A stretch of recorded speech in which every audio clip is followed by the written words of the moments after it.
ലോക ഗജദിനത്തോടനുബന്ധിച്ച് Idukki wild life ഡിവിഷന്റെയും പൈനാവ് എഞ്ചിനീയറിംഗ് കോളേജ് NSS യൂണിറ്റിന്റെയും സംയുക്ത ആഭിമുഖ്യത്തിൽ ഇടുക്കി വന്യജീവി സങ്കേതത്തിൽ വിത്തുണ്ടകൾ നിക്ഷേപിച്ചു. പരിപാടികൾക്ക് Idukki assistant wild life warden B. Prasad Kumar നേതൃത്വം നൽകി.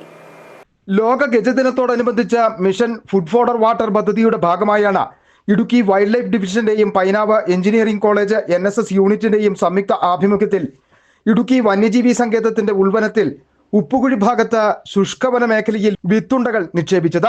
മനുഷ്യ വന്യജീവി സംഘർഷം ലഘൂകരിക്കുക എന്ന ലക്ഷ്യത്തോടെയാണ് വിവിധ ഫലവൃക്ഷ വിത്തുണ്ടകൾ നിക്ഷേപിച്ചിരിക്കുന്നത്.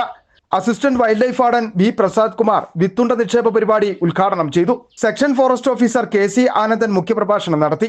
NSS programme officer Philomon Joseph, physical education professor Anoop PN, NSS volunteer secretary Sneha S. Nair, section forest officer Tom Joseph എന്നിവർ സംസാരിച്ചു.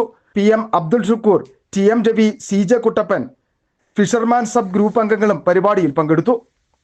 സിറ്റി വിഷൻ, ഇടുക്കി.